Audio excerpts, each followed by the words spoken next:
Hola, muy buenas y bienvenidos a todos y a todas una vez más al programa de la Asociación de Vendedores en Amazon España.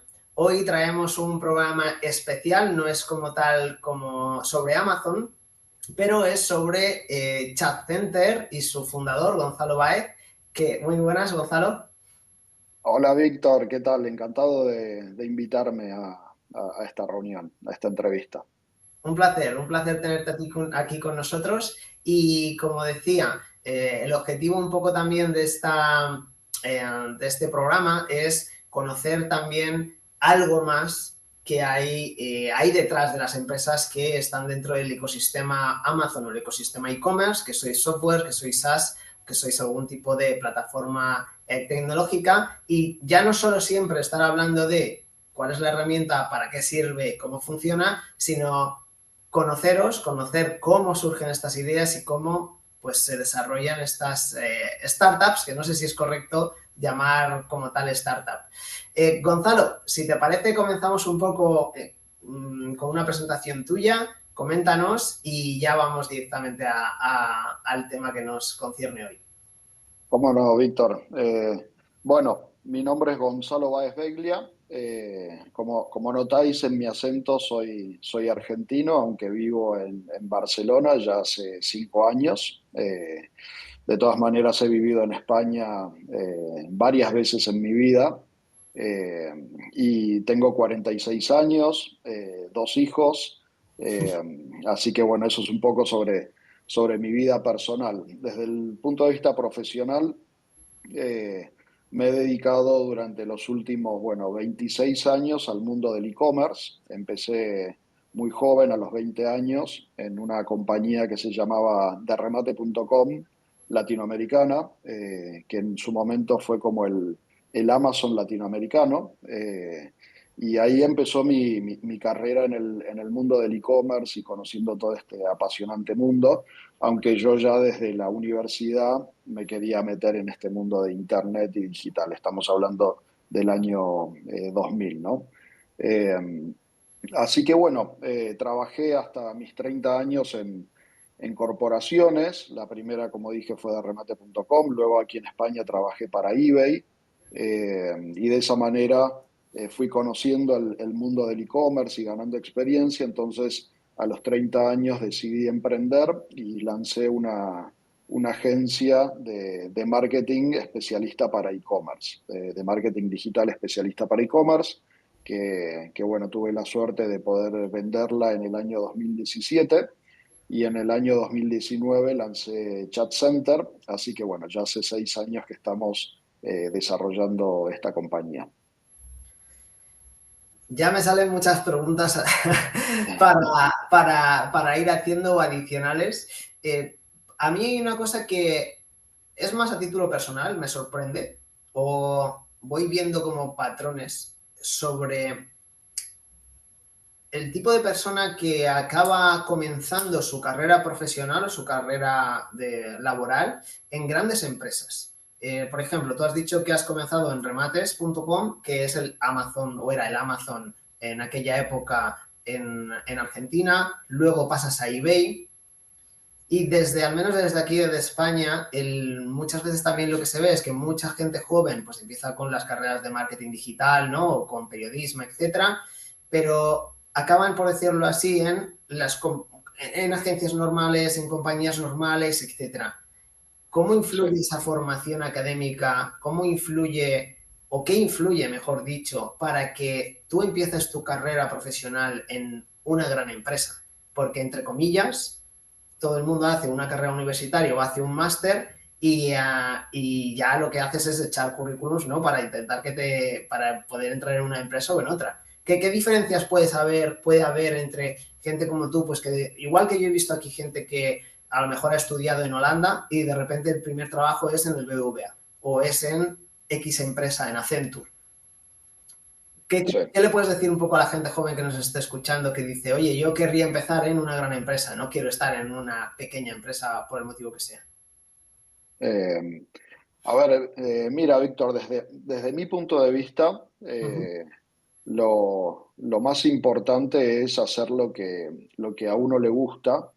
o por lo menos cuando tienes 20 años y eres muy joven y todavía no tienes experiencia, lo que crees que te gusta o lo que crees que puedes hacer muy bien. Porque al final la carrera profesional es algo que se puede llevar adelante durante 40, 50 años. Entonces, por lo menos que en esos 40, 50 años hagas algo que te gusta, ¿no? Yo tuve, Y si yo no, tuve mucha suerte. y si no te tienes que cambiar. Si llevas 5 años y no Sí, te gusta, cambia el sector. total.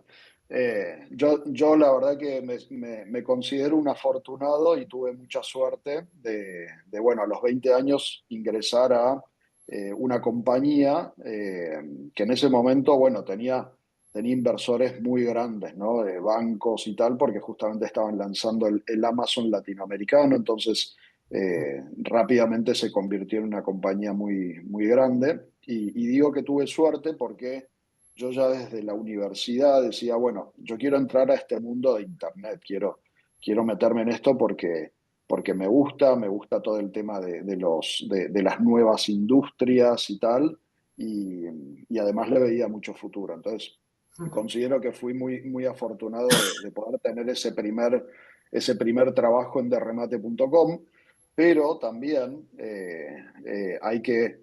tengo que decir que en ese momento, como buena startup, por más que tuviera mucho dinero de inversores y tal, pagaban salarios muy bajos, mucho más bajos que los que ganaban mis amigos de la universidad cuando salieron y entraron a bancos y a grandes corporaciones. Entonces, también tuve que tomar una decisión personal de, vale, hoy voy a priorizar el aprendizaje y la experiencia en algo que me gusta sobre lo que es el dinero, ¿no? Vale, y para la gente que no lo sepa, ¿qué carrera estudiaste? Si has estudiado másters, ¿en qué universidades? Y, Bueno, y, por sí. ejemplo, desde estas universidades o estos másters, pues a lo mejor han ayudado también, pues, o son más tecnológicas o han ayudado a abrir puertas. Eh, bueno, yo hice mi carrera universitaria, hice ADE en la Universidad Católica Argentina. Ujú. Eh, Básicamente me metí en ADE porque a mí el mundo de las empresas, del emprendimiento y tal, siempre me gustó desde pequeño. Un poco la influencia de mi abuelo, que fue un gran emprendedor, entonces me gustaba todo ese mundillo de crear negocios o de cómo funcionan las empresas. Así que bueno, mi decisión fue meterme en administración de empresas. Y luego mucho más adelante, esto fue en el año 2017 cuando vendí la agencia que había comentado, me metí a hacer un máster en el IESE, aquí en la Universidad de Barcelona. También un poco influencia familiar, mi padre también es alumni de IESE, mi hermana, y bueno, ahí ya tenía 38 años, ¿no? Casi cerca de los 40, o sea, hice mucho más adelante el máster de lo que lo hace mucha gente. De hecho, me metí en un programa específico que es el GEMBA, el Global Executive, que apunta a personas de 40 años y así. Esa es mi formación. No hice el máster antes porque realmente le daba prioridad a los trabajos y a los proyectos que salían sobre estudiar, sinceramente. Entonces, ese máster lo hiciste justamente antes de lanzar Chat Center cuando estabas en la parte de, bueno, con la agencia. Exacto. Y de hecho, el máster que duró un año y medio me ayudó mucho a crear el plan de negocios, a empezar a darle forma a lo que sería el proyecto, porque ese máster tiene, bueno, distintos módulos donde se van viendo distintos temas y materias, pero todo lo que es entrepreneurship, ¿sí? Emprendimiento, es un programa transversal que va desde el inicio hasta el final del máster y se va Vale, trabajando durante todos los módulos sobre el tema de entrepreneurship. vale, por curiosidad, en, claro, fue en ese momento cuando estabas con el máster que hiciste, o ya me imagino que ya lo tenías pensado, pero que hiciste ese cambio, el de vender la agencia para saltar a montar Chat Center, esta empresa tecnológica. El, ¿cómo te ayudó el máster? Porque entiendo que a lo mejor hay mucha gente que dice, bueno, si yo me meto a hacer algo así, con 35 o 40 años, a lo mejor básicamente lo quiero para desarrollar el negocio que tengo ahora, no para meterme en otro nuevo. ¿Es porque allí te ayudaban o simplemente pues tú ya decidiste y dijiste yo quiero ir por la parte tecnológica porque me veo capaz y porque, pues no sé, tengo inversión o por algún motivo? Bueno, son varios motivos. Yo en la agencia que tenía de e-commerce, Ajá. al final, en los últimos 2 años, empecé a ver el surgimiento de todo lo que es el mundo conversacional, ¿no? Empezaron a salir temas de chatbots, tema de automatizaciones, inteligencia artificial. Estamos hablando de la era pre-OpenAI, ¿no? Era todo muy rudimentario, pero ya se veía que iba a haber un negocio interesante dentro del mundo conversacional. Eh, entonces, la decisión de qué negocio iba a lanzar, luego de vender la agencia, ya la tenía tomada, ¿no? Ya sabía que iba a ser en torno al mundo conversacional. Tal vez Vale. lo que no tenía bien definido y que me ayudó el máster es, bueno, cómo plantear el proyecto, cómo buscar financiación, a quién le voy a vender este producto, cómo voy a comenzar, etcétera, ¿no? Ujú. Esto me lleva a una pregunta adicional que si quieres me la puedes responder ahora o la dejamos para más adelante. Pero claro, Vale. curiosamente, en 2017 dejaste una agencia porque vistes futuro en lo que nos acabas de comentar. Y era el mundo pre-inteligencia artificial. Entonces, a mí lo primero que me viene a la cabeza es, si alguien como tú que ha estado metido en, pues, en eBay, que está metido en la parte de tecnología, que ha estado en la agencia, ya en 2017 tomaste la decisión de cambiar una agencia por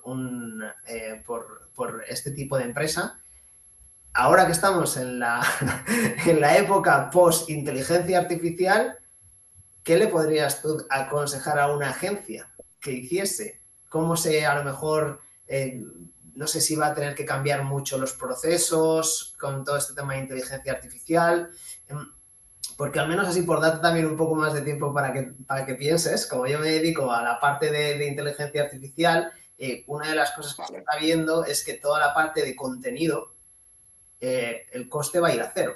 Y la Sí. mayoría de las agencias de marketing, su modelo de negocio es generar algún tipo de contenido, ya sea contenido en texto, ya sea contenido imagen, contenido en vídeo. Sí. ¿Quieres decirles algo ahora o esperamos para final del No, programa? no, se me ocurren algunas cosas y es súper interesante tu pregunta, ¿eh? Porque bueno, el, el- el tema de las agencias, ¿no? O por lo menos lo que me pasaba a mí con mi agencia es que eh, hay mucha competencia. Es un negocio con barreras de entrada bajas, entonces, nada, hay muchísimas agencias, ¿no? Entonces, el punto pasa por cómo diferenciarse, cómo dar un valor muy distinto del resto del mundo de las agencias.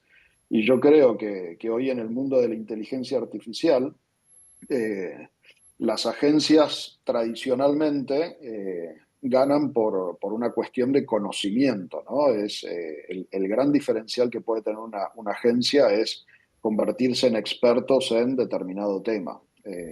Y creo que hoy con el tema de la inteligencia artificial hay una oportunidad muy grande. ¿Por qué? Porque por un lado está la empresa que ya sabe que va por ahí el camino y que tienen que hacer algo con eso y tienen que implementarlo y no tienen, creo yo, ni el tiempo ni tal vez los recursos para realmente entender cómo la inteligencia artificial va a agregar valor a mi negocio o a mi estrategia de marketing, ¿no?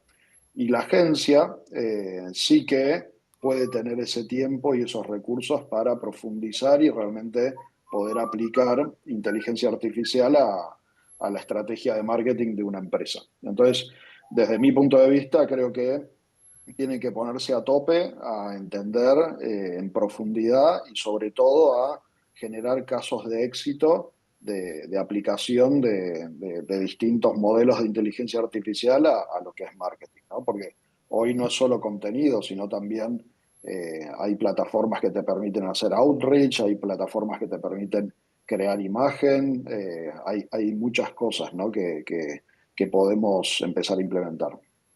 Sí, yo también lo que veo es que existe un poco el cuello de botella entre yo quiero aplicar la IA, pero para ver cómo la aplico, hacer tests, hacer pruebas, investigar herramientas, etcétera, le falta tiempo a la gente, le falta Exacto, un poco de recursos.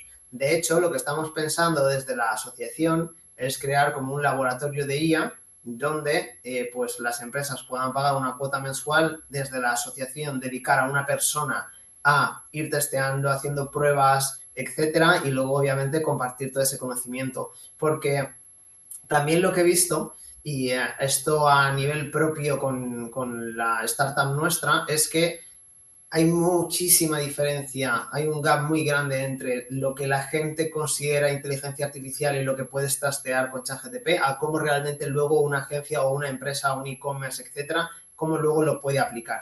Y total. la mayoría de las cosas que hay ahí fuera, digamos, yo que sé, Jasper ahí para generar contenido, Ad Creative para crear imágenes, o le dedicas muchísimo recurso o pagas cuotas muy altas para poder tener tema de customización, etcétera, o lo estándar.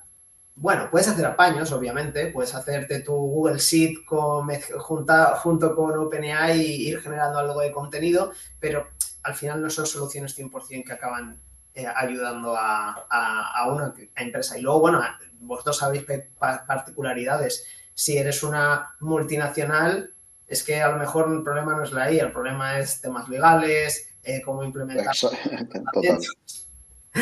y burocracia, ¿no? Total, total. Por eso el tema es la complejidad que trae la IA, ¿no? Y entonces yo creo que ahí hay una oportunidad muy grande para una agencia, para hacerle las cosas más simples a la empresa que está buscando cómo agregar valor con IA, ¿no? Pues en esa parte estamos de acuerdo.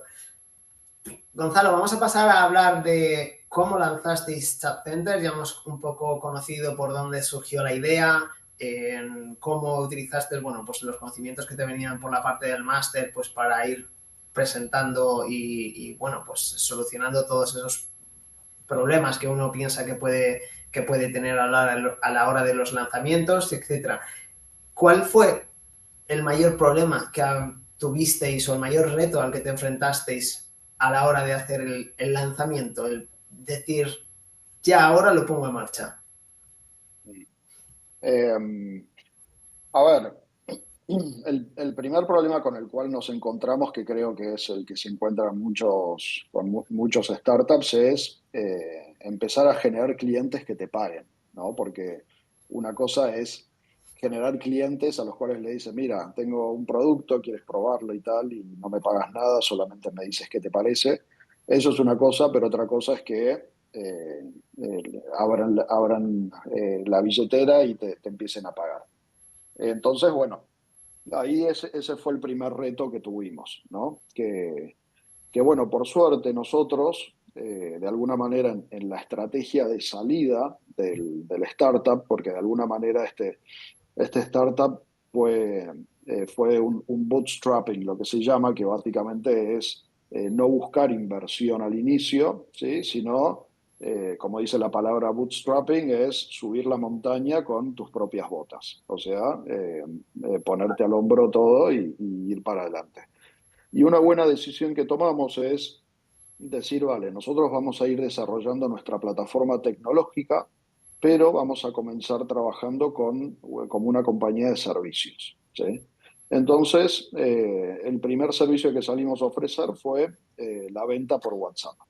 Algo tan simple como eso, que bueno, lo bueno es que empezaron a entrar compañías grandes, ¿sí? Que con mucho volumen, que veían atractivo esto de ofrecer el canal WhatsApp para vender, y nosotros empezamos a montar equipos de venta detrás de WhatsApp. Y nos empezó a ir bien y ahí empezamos a facturar y brindarle un valor a una empresa que se traducía en generar más ventas a través de un canal nuevo, innovador y sobre todo que demandan los clientes.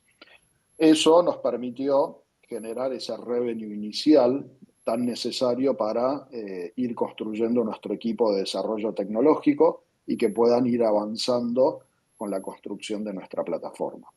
Entonces, al día de hoy, ya nuestra plataforma es una plataforma sólida, compleja y con un buen funcionamiento. Entonces, ya hoy sí que somos una compañía tecnológica y tenemos una unidad que sigue brindando servicios a estos grandes clientes, ¿no? Pero ya hoy se convirtió en una compañía tecnológica. Entonces lo fuimos haciendo de a poco. Ese fue el primer reto. El segundo está relacionado a la definición del cliente target, de lo que es el target customer. ¿Por qué? Porque al final tú vendes una solución que puede aplicar a muchas industrias, a muchos negocios, pero luego te vas dando cuenta que no es tan así y que realmente tienes que definir realmente muy bien tu target customer, como para no perder tiempo con empresas que de repente no les agregas valor y enfocarte solamente en aquellas que realmente les vas a agregar valor y se van a quedar un buen tiempo contigo, ¿no? Creo que esos son los dos desafíos más grandes que hemos tenido en los últimos 6 años. Sobre el primer reto, Sí. varias preguntas. Supongamos que el día 1, cuando ya se lanza, entre comillas, oficialmente, ¿no? Porque tenéis el CIF de la empresa, lo que sea. El día 1 que consideres, a 3 meses, a los 3 primeros meses, a los 6 primeros meses.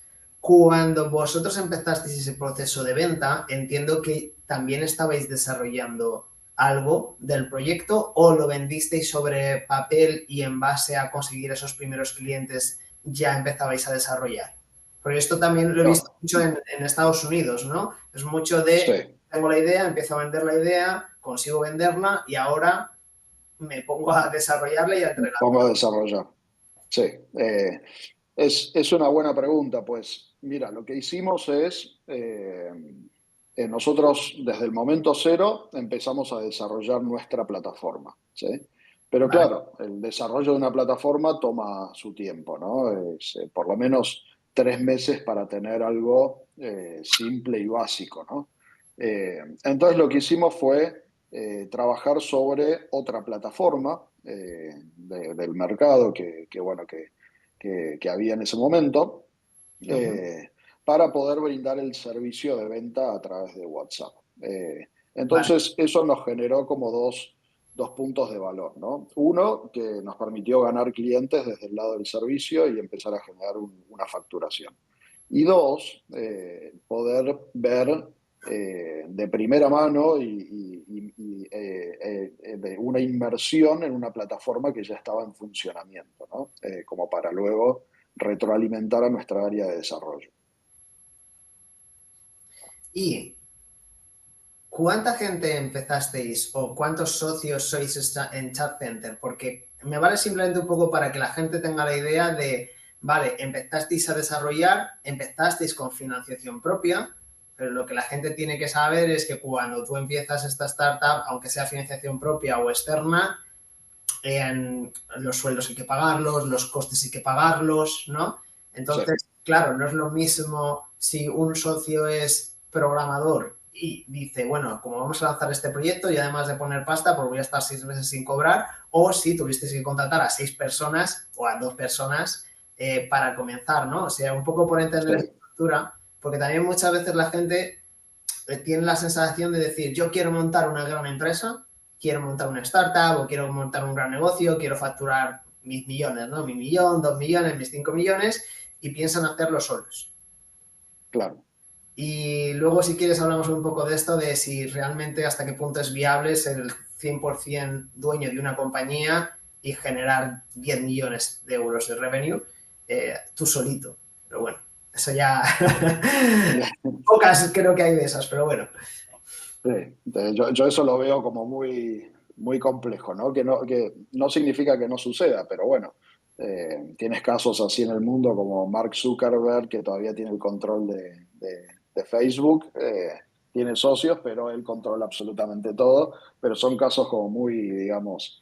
no, en mi caso lo que hice, bueno, yo sí puse una inversión inicial, yo personalmente, de los ingresos que había tenido por la venta de la agencia.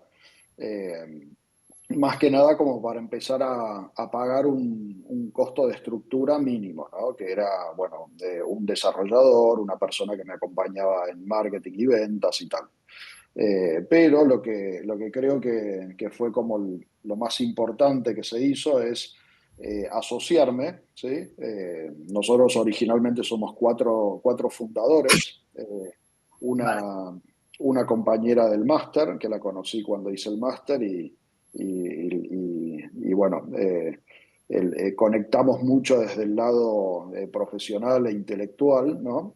Y Ujú. luego dos personas que yo conocía de mi carrera profesional, bien enfocadas en el mundo del desarrollo y la tecnología, ¿no?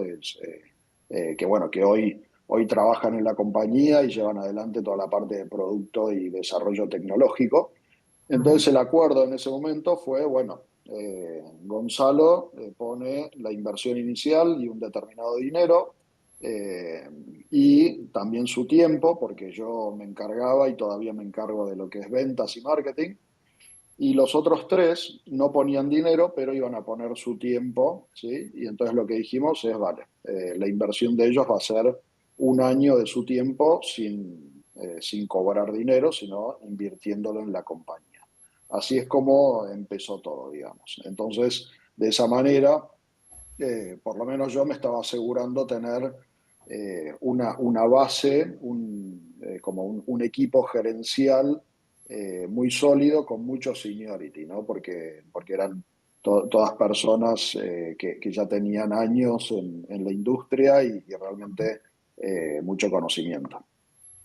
Y tus tres compañeros socios aceptaron lo que es tiempo completo o eran también iban haciendo otras tareas? Porque te lo pregunto porque hay mucha gente que dice, vale, yo me voy a meter en un proyecto, pero tú estás haciendo cuatro proyectos a la vez. Sí, Entonces, claro, es que tengo que ganarme la vida, o sea, me gusta el proyecto, no voy a cobrar, puedo colaborar, pero oye, yo necesito mi sueldo, yo necesito mis ingresos y si no los tengo por aquí, voy por allá.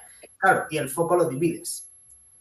sí. Eh, en vuestro caso, ¿iban a full time dedicados? ¿También estaban en proyectos? ¿Y cuál es tu opinión de la gente pues, que dice yo me voy a meter a 7 proyectos y me gustan todos y no digo que no a ninguno, ¿no?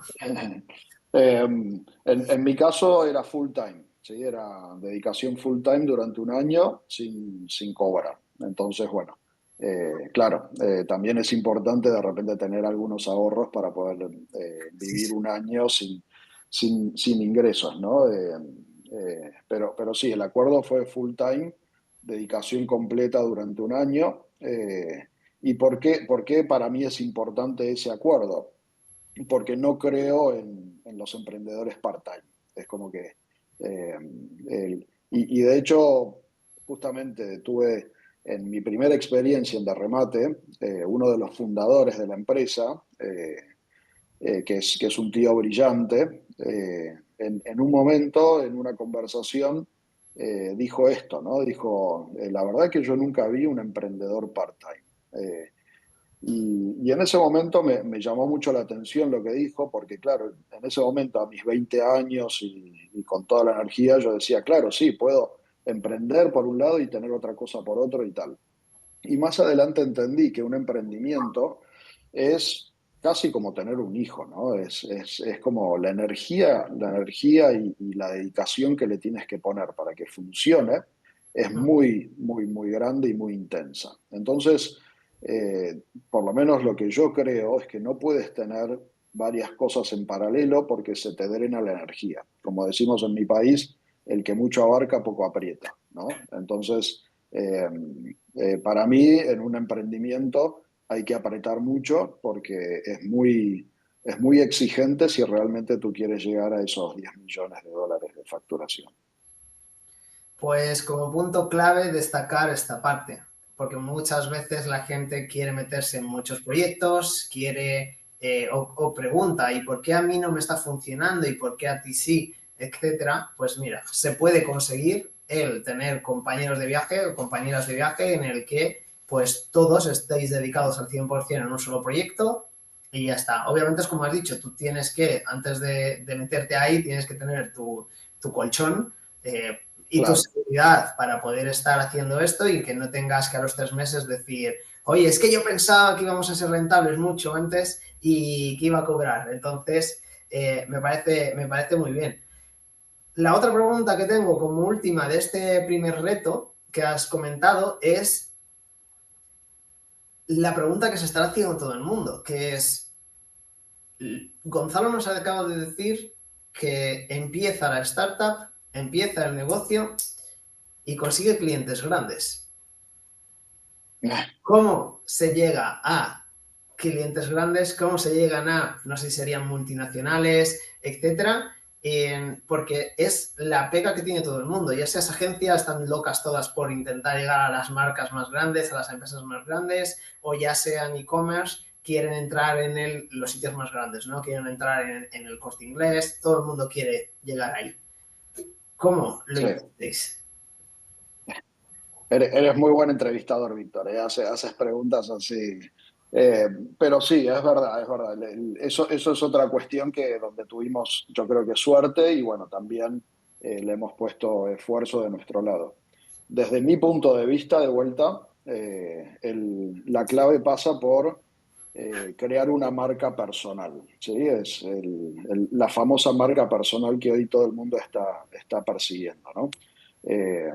Yo en el momento que emprendí Chat Center, ya tenía varios años de trabajo y de profesión y lo que fui haciendo, además de construir una agencia y haber trabajado en otros negocios, es crearme una reputación, ¿no? Entonces, luego, cuando salí al mundo del emprendimiento tecnológico con Chat Center, de alguna manera compañeros míos de hacía 15, 10, 15, 20 años estaban en otras empresas y corporaciones y me abrieron la puerta y me dieron esa oportunidad.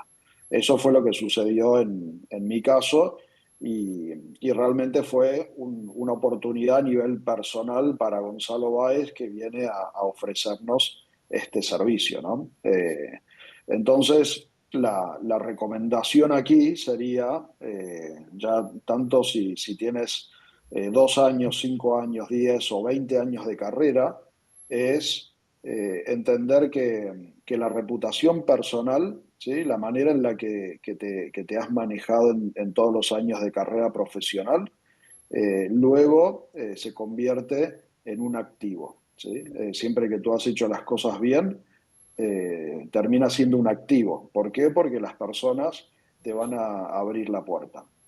Eso es lo que pasó en mi caso personal, ¿no?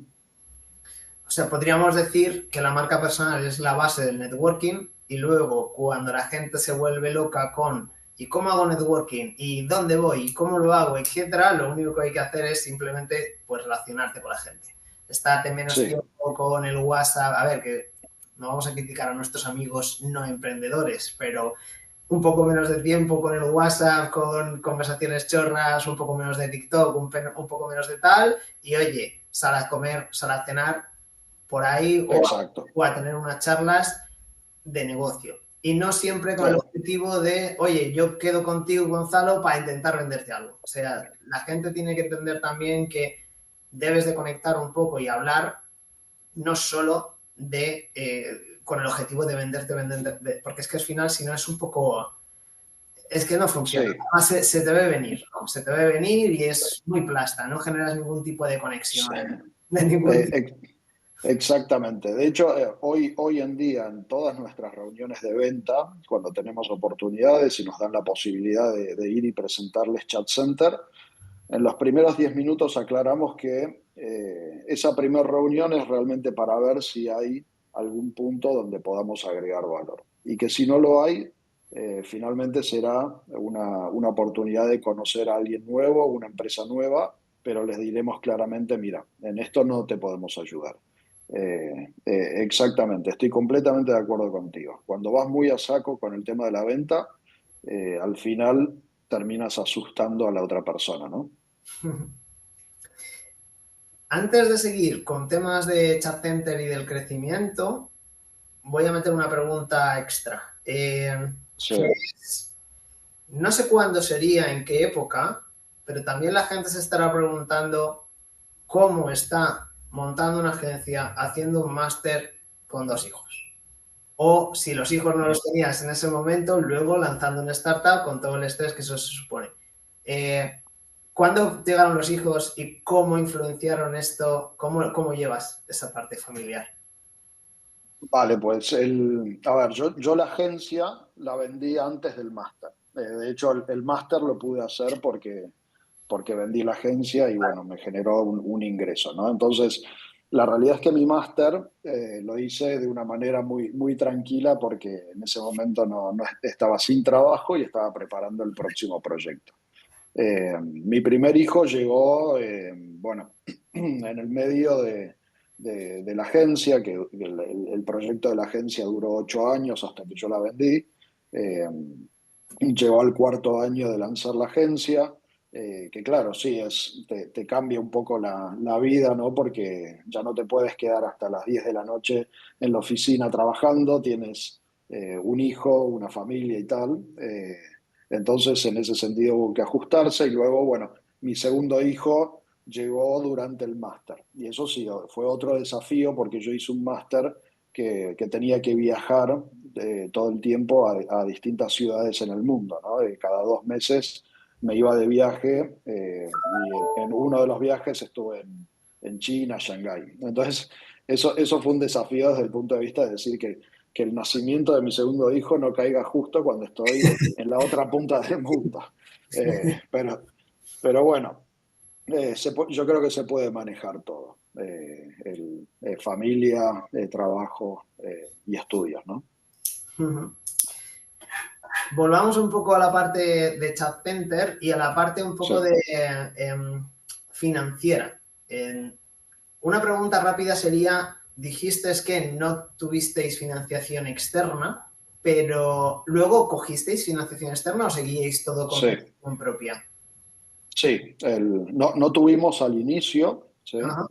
Es decir, el proyecto lanzó en 2019 y hasta el 2021 nos apañamos con la pequeña inversión que había puesto yo y todo lo que surgía de clientes.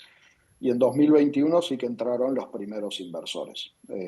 Fueron 2 inversores de aquí de Cataluña, ¿sí? Que les gustó mucho el concepto de la compañía y también cómo venía evolucionando. Entonces ahí entraron 2 inversores que, bueno, tienen una forma más de inversores ángeles, ¿no? Vale. Era como una etapa más de seed de la compañía, ¿no? Y ahora sí que el año pasado, en agosto de 2024, entraron más inversores, pero ya en una ronda más importante. Sobre obtener financiación, ¿cómo de complicada es conseguirla? ¿Cómo es de complicado llegar a estos inversores? No sé si a lo mejor los 2 primeros que nos has comentado pues eran más gente cercana, ¿no? Pues que están en tu círculo y en ese caso a lo mejor es un poco más sencillo, pero si la siguiente ronda fue ya más, entre comillas, profesional, por decirlo así, con pues fondos de inversión, etcétera, ¿cómo es esos procesos? ¿Es complicado? No recomiendas que la gente vaya a determinadas rondas de financiación si no estás ya en un nivel específico, ya sea de número de clientes, ya sea de estructura. Eh, a ver, llegar a esos inversores, ya sean institucionales o lo que fuera, no es difícil. Es casi como la tarea de venta, es abrir una puerta y decir, mira, yo tengo algo que te puede llegar a interesar, ¿no? Lo que sí es difícil es pasar por todo el proceso y realmente transmitir el valor que tú crees que tiene tu compañía. Entonces, ahí sí que hay mucho trabajo por hacer, ¿sí? En transmitir ese valor que crees que va a dar la compañía, para qué piensas utilizar el dinero, y tener muy, muy claras tus variables de negocio y a qué cliente apuntas, ¿no? Entonces, para mí la etapa difícil de lograr una inversión es en la parte de convencer, no tanto de abrir puertas, ¿no? Ujú. Y que desde el momento que abres una puerta ya estás en un proceso de convencer, porque lo primero que te pide un inversor es el one pager, ¿no? El resumen ejecutivo de tu compañía. Y ahí ya hay un filtrado muy grande por parte de los inversores porque reciben muchos proyectos de manera mensual. Entonces, tienen que tener como un esquema de toma de decisión, con lo cual estás convenciendo desde el primer documento que le envías a un inversor, ¿no? Eh, entonces, desde mi punto de vista es tener muy, muy claro por qué tu compañía tiene un potencial de crecimiento. Que al final, ¿cuál es eso es lo que le interesa al inversor, ¿no? El negocio del inversor es, vale, yo invierto en 10 compañías y sé que de las 10 8 van a morir y van a quedar 2. Entonces, estas 2 tienen que cubrir todo el dinero que puse en las otras 8 y además darme un margen de ganancia, ¿no? Claro. Entonces, creo que el punto pasa por demostrarle al inversor por qué tu compañía puede llegar a ser una de esas dos que son exitosas, ¿no? Yo en este aspecto tenía en mente que me ibas a decir que una de las cosas más difíciles es cómo conseguir financiación sin que tú pierdas el poder que tienes de decisión en la empresa.